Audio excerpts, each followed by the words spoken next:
और चलिए इसी बीच एक बड़ी खबर, अग्निवीरों को लेकर राहुल गांधी का विवादित बयान सामने आया है। 4 साल के बाद सरकार जूता मार के निकाल देगी, ये बयान दिया है राहुल गांधी ने। और ये बड़ी खबर, बड़ी जानकारी हम आपको बता रहे हैं। राहुल गांधी का बयान, 4 साल के बाद बेरोजगार हो जाएंगे अग्निवीर। बागपत में भारत जोड़ो यात्रा के दौरान ये बयान दिया है राहुल गांधी ने। लगातार राहुल गांधी भारत जोड़ो यात्रा कर रहे हैं और इस दौरान सरकार को निशाने पर लिया। तस्वीरें आपको दिखा रहे हैं हम। क्या बोले हैं राहुल गांधी, आपको सुनवाते हैं। अच्छा, एक रास्ता था युवाओं के लिए अग्निवीर वाला।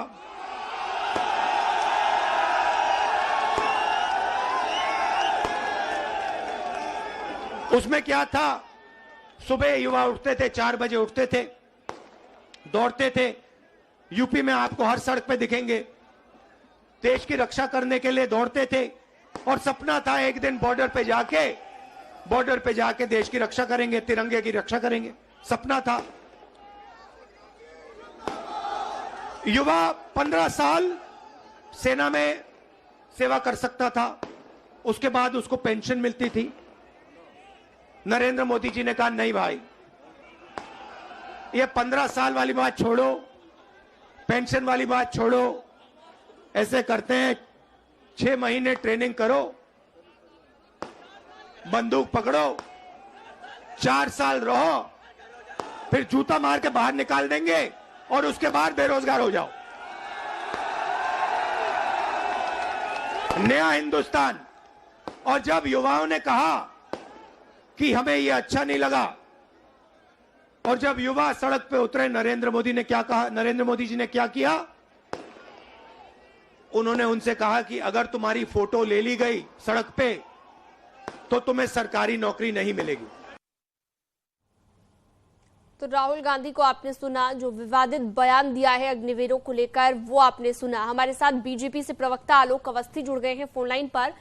आलोक जी, स्वागत है न्यूज 18 पर आपका। लेकिन आपका रिएक्शन राहुल गांधी के इस बयान को लेकर जानना चाहेंगे कि अग्निवीरों को लेकर वो कहते हैं कि सरकार जूता मार के निकाल देगी 4 साल के बाद। राहुल गांधी की परवरिश जिस तरीके से हुई है, वो इस तरह की भाषा सेना के जवानों के लिए, वीर जवानों के लिए निकाल सकते हैं क्या? इसके पहले उनके बयान आपने नहीं देखे? जब सेना के अध्यक्ष को गुंडे की उपाधि दी गई और राहुल गांधी जी की सह पर दी गई, जब सेना जो है चाइना में के खिलाफ जो है गलवान में और डोकलाम में जब भिड़ रही थी, उस समय जो है राहुल गांधी जी जो है सेना पर सवाल उठा रहे थे और चाइनीज डेलीगेशन से मिल रहे थे। जब सर्जिकल स्ट्राइक होती है, एयर स्ट्राइक होती है, राहुल गांधी जी उस पर सवाल खड़ा करते हैं। तो राहुल गांधी से और उम्मीद क्या की जा सकती है कि वह हमारी सेना के जवानों के लिए, सेना में जो हमारे वीर जो अपने प्राणों की आहुति देते हैं, उनके लिए कोई सम्मानजनक शब्द कहेंगे? राहुल गांधी जी को देश ने बहुत कुछ दिया है, लेकिन राहुल गांधी जी ने देश को हमेशा कटघरे में खड़ा किया। ठीक है, फखरुल हसन भी हमारे साथ जुड़ गए हैं, समाजवादी पार्टी से प्रवक्ता। फखरुल जी, आपसे भी यही सवाल मेरा रहेगा कि आपका क्या रिएक्शन है ये सुनने के बाद, राहुल गांधी ने जो बयान दिया अग्निवीरों को लेकर? आज देखिए, बात रोजगार की है। भारतीय जनता पार्टी की सरकार वो रोजगार देने पे फेल है, और जिस तरीके से अग्निवीर में नियम और कानून बनाए गए, उससे कोई भी सहमत नहीं है। और भारतीय जनता पार्टी की सरकार जो वादे करके, जो सपने दिखा के नौजवानों को आई, वो सपने, वो वादे जमीन पे आज 9 साल के बाद भी पूरे नहीं हो रहे हैं। आज नौजवान रोजगार के लिए भटक रहा है, और हम समझते हैं राहुल गांधी जी ने भी जो बात कही है वो रोजगार को लेकर। फखरुल जी, जिस भाषा का इस्तेमाल किया गया, क्या आपको लगता है कि जवानों के लिए उस तरह की भाषा का इस्तेमाल करना सही है? देखिए, जवानों के लिए इस तरीके की भाषा का मैं बिल्कुल भी समर्थन नहीं करता हूं, चाहे वो राहुल गांधी जी हो, चाहे भारतीय जनता पार्टी के भी बहुत लंबी लिस्ट थी कि किसी ने कहा कि हमारे पास गार्ड की नौकरी कर लेंगे सेना से के जो जवान होंगे रिटायर निकलने के बाद। तो देखिए, भाषा पे तो किसी को मैं समर्थन नहीं करता, लेकिन जो मुद्दा है रोजगार का, जिस तरीके से सेना में भर्ती के नियम कानून भारतीय जनता पार्टी की सरकार में बने हैं, उससे सहमत नहीं है। देश का नौजवान आज वो रोजगार के लिए भटक रहा है, भारतीय जनता पार्टी की सरकार में केवल सपने बेचे जा रहे हैं, वो सपनों को ही परोसा जा रहा है। प्रमोद तिवारी जी भी हमारे साथ जुड़ गए हैं, कांग्रेस से प्रवक्ता। प्रमोद जी, आपको सही लग रही है राहुल गांधी की ये भाषा जो उन्होंने अग्निवीरों के लिए इस्तेमाल की है? क्या कहा है उन्होंने? उन्होंने कहा है कि 4 साल के बाद सरकार जूता मार के निकाल देगी अग्निवीरों को। देखिए, उन्होंने जो भाव व्यक्त किए हैं बड़े साफ हैं। मैं मौके पे था, मंच पर था।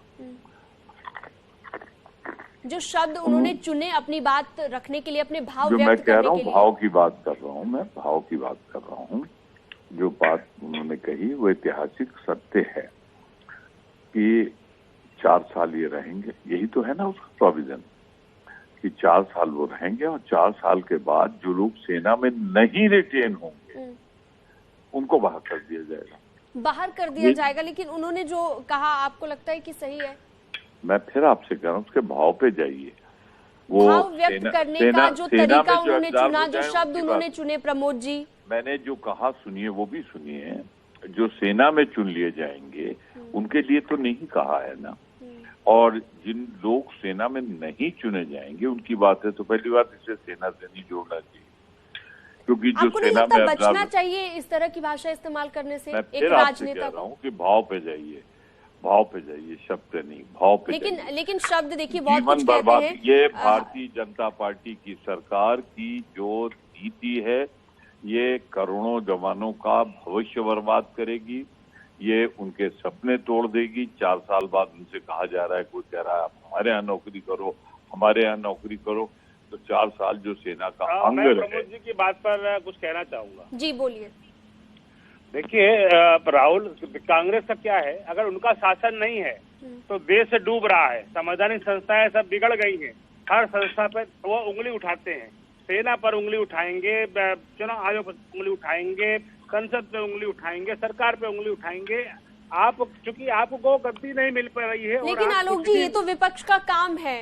विपक्ष जी, आप जो है आप विरोध करिए, सरकार का विरोध करिए, बीजेपी का विरोध करिए, लेकिन हमारे जो संवैधानिक संस्था है उनको आप बदनाम करने का प्रयास क्यों कर रहे हैं?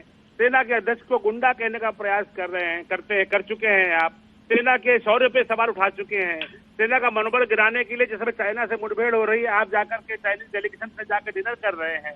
यह किस तरह की भावना राहुल गांधी जी व्यक्त कर रहे हैं? वो भी इस देश के नागरिक है कि नहीं है? बिल्कुल, शब्दों का ध्यान रखना चाहिए, शब्दों की मर्यादा का सभी को ध्यान रखना चाहिए जब भी कोई बयानबाजी की जाती है। बहुत शुक्रिया आलोक अवस्थी जी आपका भी जुड़ने के लिए। प्रमोद तिवारी कांग्रेस से जुड़े थे और फखरुल हसन हमारे साथ समाजवादी पार्टी से जुड़े हुए थे।